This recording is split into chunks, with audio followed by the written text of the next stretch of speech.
Hi everyone, thanks for watching my presentation. My author study is done on Kevin Henkes. He is an author and illustrator of many popular children's books that are used throughout school libraries, in classroom libraries, and are well known by many teachers, parents, and students. Just some background information on the author's life. Henkes was born in Racine, Wisconsin, and as a child he loved children's books and imagined becoming a writer someday. He was always in the children's section of the library. His parents would bring him there to explore, to play. He was always attracted to any type of children's book he could get his hands on. In high school, he was actually encouraged by his public school librarian to pursue writing for children's book in college. She introduced him to a lot of series. She introduced him to novels, children's books, everything, but she pointed him in the direction of becoming a children's book author. Henkes decided to attend the University of Wisconsin at Madison for the School of Education's Cooperative Children's Book Center. So he chose to go here for college, and he would learn about the history and future trajectory of children's literature. So he dove into all things children's lit. He looked at books, he looked at authors, he looked at any type of study based on children's books and how they're crafted and written. After his freshman year, he actually went off to New York with a list of publishers in his hand. So he was determined to find a publisher that would sign him and allow him to make children's books for them. He was only 18 years old. He went right into New York City, and on his first stop at Green Willow Books, he was signed up right on the spot by the director. And Green Willow Books is the publishing company that all of his current books are published by. So it was his first stop, and he was very successful at this stop.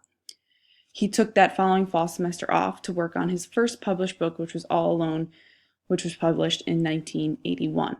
By 1986, he began publishing his well-known mice book, starting with A Weekend with Wendell. And when you see the following pictures, you'll realize the mice books that are very popular in libraries today. Here are a couple of the Little Mice collection books. These aren't all of them. I believe there are 15 of them. Chrysanthemum, Sheila Ray the Brave, Julius, the Baby of the World, Chester's Way, Owen, Penny and Her Song, Lily's Purple Plastic Purse, and Wemberley Worried. And I will be focusing on Julius, the Baby of the World, and Lily's Plastic Purse in my author's craft study, as well as A Weekend with Wendell. These characters are in all of these books. They're mice, and they're popular with kids because they can relate from book to book. In 1994, Owen received the Caldecott Honor Book Award, which was one of his popular mice collection stories. And in 2005, Kitten's First Full Moon received the Caldecott Medal as well. Henkes recently published his 35th picture book, Penny and Her Marble. That is his most recent picture book. And he also has published 12 novels, which many people don't know about.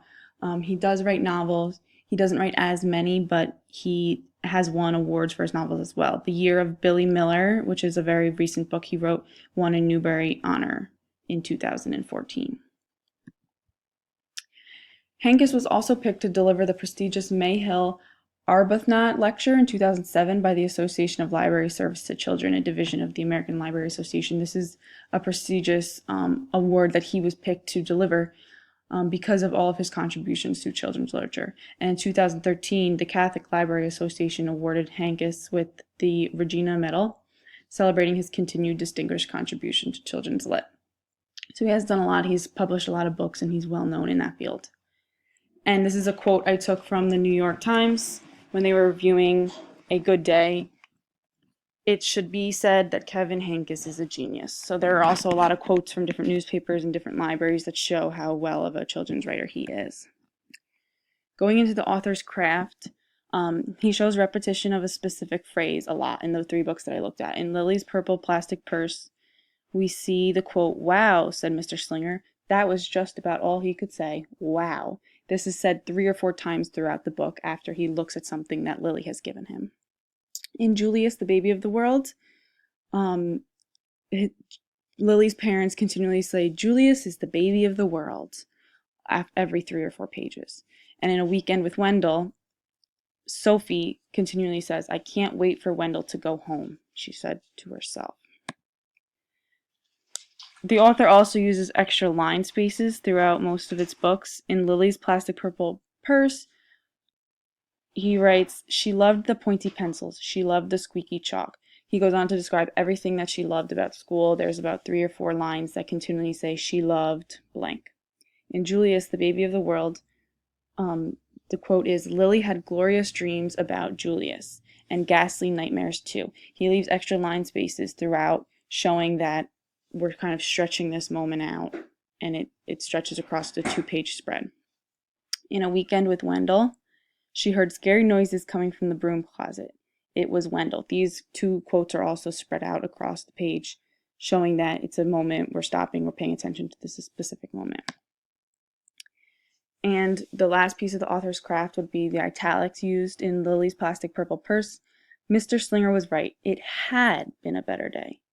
In Julius, the baby of the world, I'm really leaving this time, she called. And in A Weekend with Wendell, so they played firefighter, and Sophie made the rules. Thanks for watching.